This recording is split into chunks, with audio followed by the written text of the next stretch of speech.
이게 제가 저번에도 말씀드렸듯이 이제 현금 없는 사회가 도래를 하고 있잖아요. 시내버스 뭐 현금 안 받는다라는 있잖아요. 이런 내용은 예전부터 한번 나왔었고요.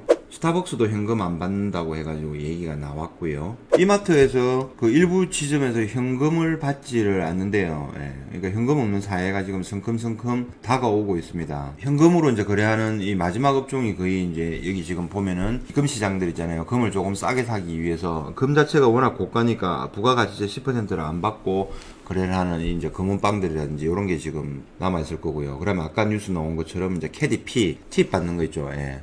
남자분들 이제 유흥주점에 가면은 팁 주는 거 있잖아요. 그런 거는 이제 현금으로 쓰겠죠.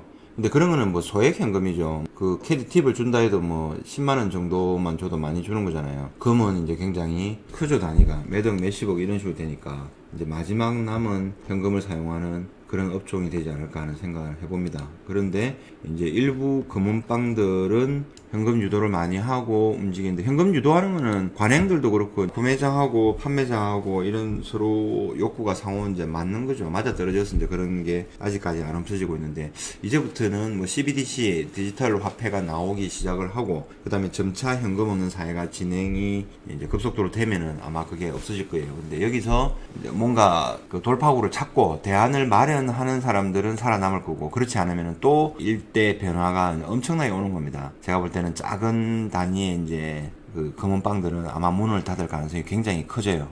제가 볼 때는 그래요. 그렇게 되는데 이제 대처를 각자 알아서 이제 잘 해야 될 겁니다.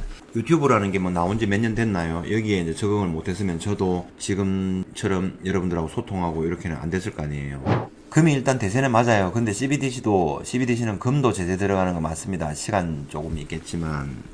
근데 저는 그 생각이 달라요. CBDC를 하게 되면은, 그러니까 중앙은행, 한국은행에서 디지털 화폐를 발행하는 거예요. 우리가 쓰는 만원짜리 지폐, 5만원짜리 지폐를 발행하듯이 똑같은 돈이 이제 인정이 되는 거예요. 당분간은 두 개가 같이 이제 상용화가 되겠죠. 그런 다음에 새로운 화폐 CBDC가 나오면서, 그 다음부터는 종이 돈이 점점점 없어지겠죠. 빠르게 아마 없어질 겁니다. 원래 그래요. 이제 새로운 것이 나오면은, 그렇게 옛날 방식들은 빠르게 없어집니다. 근데 그 과정에서 이제 금과 은이 어떤 역할을 하느냐가 이제 굉장히 중요한 거죠. 여러분들 생각에는 어때요? 그 금과 은의 역할이 없을 것 같습니까? 저는 이제 이런 생각을 한번 해봐요. 중앙은행에서 화폐를 발행해가지고 움직이면은 이게 어떻게 되냐면은 돈의 출처, 사용할 수 있는 모든 루트들을 다 파악을 할 수가 있어요.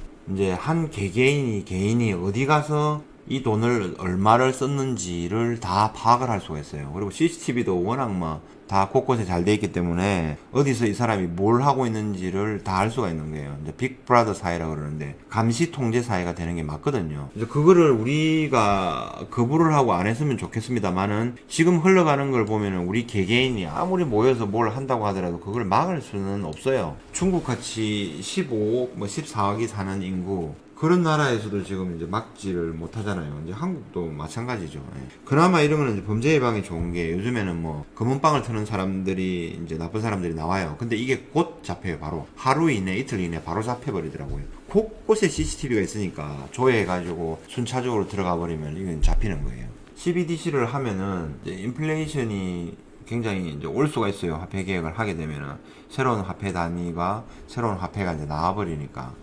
자, 그러면 여기서 여러분들은 실물을 가지고 있어야 되는 게 맞아요. 제가 생각해도 부동산하고 금이에요. 부동산하고 금. 주식도 조금은 오를 거예요. 근데 가장 확실한 거는 부동산하고 금이에요. 부동산은 좋은 부동산, 금은 이제 좋은 금을 가지고 있으면 되겠죠. 부동산은 지역적으로 예를 들어서 아파트를 가지고 있어야 되나, 똘똘한 상가를 가지고 있어야 되나, 이제 요런 것들이 이제 입지에 의해서 차이가 이제 세분화가 되겠죠. 그런 걸 잘 가지고 있어야 되는 거고, 금은 이제 예를 들어서 뭐 한국금그래서 조폐공사, 그 다음에 LS 골드바 이 정도를 가지고 있으면 굉장히 좋을 거고요. 그 다음에 뭐 또 포나인 중소기업들이 만드는 그 골드바들 있잖아요. 이제 그런 걸 가지고 있어도 어느 정도 보편화되고 범위가 조금 넓어요. 접근하기가 쉽단 말이에요. 근데 부동산은 약간은 더 접근하기가 힘들어요. 여기 부산에서 가장 좋은 여기 아파트가 LCT 아파트거든요. 이거를 사서 여기에 있는 상가를 사서 접근을 해야 되나? 근데 단위가 굉장히 커요. 30억, 50억. 오늘도 보니까 75평 3호 라인에 전망 좋은 데 있는 거 있잖아요. 해운대 뷰 쫙 나오는 거. 이게 48억에 저보고 사래요. 예. 근데 낮게 거래된 게 얼만데, 그러니까 최고 낮게 거래된 게 48억이래요. 최고 높게 거래된 건 얼마냐고 물어보니까 그것도 48억이래요. 뭐냐고 이러니까 호가는 55억씩 하는데 48억이라고 하더라고요. 그러니까 아파트 75평 아파트 한 채 48억, 평당 6,400. LCT 레지던스 가면은 101층짜리가 있어요, 여기에. 이거하고 비교될 거는 서울에 여러분들 롯데, 잠실 롯데월드 있죠. 이제 거기는 롯데 레지던스죠. 거기하고 비교될 수밖에 없어요. 거기가 제일 높거든요. 근데 거기는 평당 2억 원이 넘어갔다 그러더라고요. 근데 여기는 뭐 아파트가 평당 6천만 원, 6,400만 원 정도면은 야, 아직까지는 이제 괜찮지 않나. 가격이 상승을 하면은 저는 더 상승을 할 수 있다라고 보거든요. 근데 이거를 이제 사는 사람 입장에서는 조금 더 싸게 사야 되기 때문에 이제 그런 생각도 들 수 있는 거죠. 그러니까 인플레이션이 오고 화폐 개혁이 되고 CBDC가 나온다 그러면 뭔가 큰 변화가 와요. 변화가 와요. 자산 가치가 급등하는 게 있고 급락하는 게 있고 그걸 보존하는 게 있단 말이에요. 제일 처음이 금이에요. 금, 그 다음에 부동산이에요. 그 다음에 주식이라든지 이제 이렇게 되는 거고요. 현금 들고 예금에 5%, 4% 받을 거라고 3% 받을 거라고 있는 사람들은 제일 바보가 되는 거죠. 5만원권 현금을 여러분들 금고 속에 넣어놓는 사람들이 아직도 있을 거예요.